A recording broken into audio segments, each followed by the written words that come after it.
जो मन है इस हृदय रूपी आंगन में कब गोविंद अवतार लेंगे। जब ये मन प्रभु की प्रियतमा भक्ति से भर जाएगा तब इस मन में प्रभु अवतार लेंगे।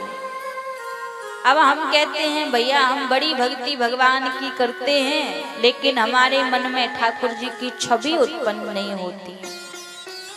अब एक बात आप विचार करो, किसी कक्ष में कोई एक कक्ष है आपके घर का, उस कक्ष को आपने कई महीनों से साफ नहीं किया, कचरा भरा हुआ है, उसमें जगह जगह गंदगी फैली हुई है।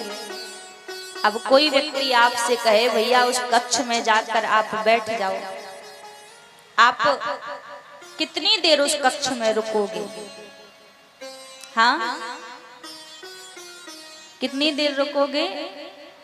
मुश्किल से 10-15 मिनट ही रुक पाओगे और बोलोगे भैया इतनी गंदगी में कौन बैठेगा, बाहर निकल आओगे, रुकोगे नहीं वहां पर। तो एक बार इस बात पर सोचो कि हम जब उस स्थान पर नहीं रह सकते जिस स्थान पर गंदगी भरी हुई है, तो महाराज ये जो हमारा मन है ना, ये 84 लाख योनियों से काम क्रोध लोभ मोह हिंसा द्वेष भावना संसार की जितने भी भोग है इन सब से लिप्त पड़ा हुआ है, इन सब से भरा हुआ है। और आप सोचो कि अब इस मन में आकर प्रभु से कहो कि प्रभु आप बैठ जाओ, तो क्या भगवान बैठेंगे? नहीं बैठेंगे। भगवान कब इस मन में बैठेंगे, कब प्रभु इस हृदय में बैठेंगे?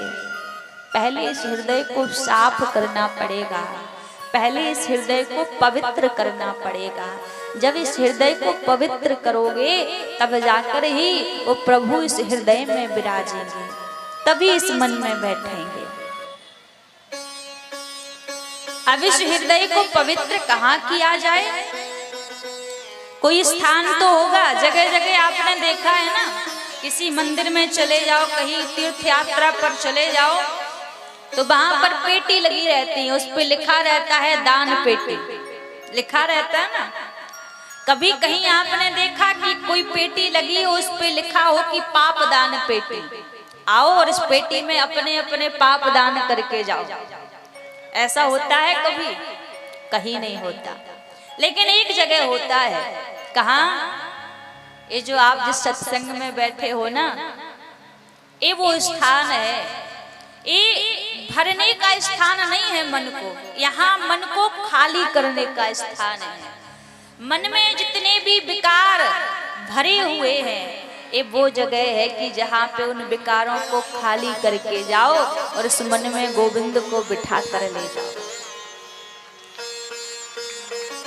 हमारे जो बिहारी जी हैं वो कोई छोटे मोटे चोर नहीं है, केवल माखन की ही चोरी करके नहीं जानते।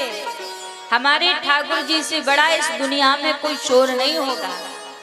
हमारे ठाकुर जी के सामने जो भी व्यक्ति आ जाता है और जिसके ऊपर नजर डाल दे तो भैया उसके मन को तो चुरा ही लेते हैं, लेकिन सबसे पहले उसके जन्म जन्मांतरों के पापों को चुरा लेते हैं। ऐसे हमारे ठाकुर जी हैं। अच्छा, ठाकुर जी के दर्शन करने का भी एक विधान होता है, एक नियम होता है दर्शन करने का। आप मंदिर जाते हो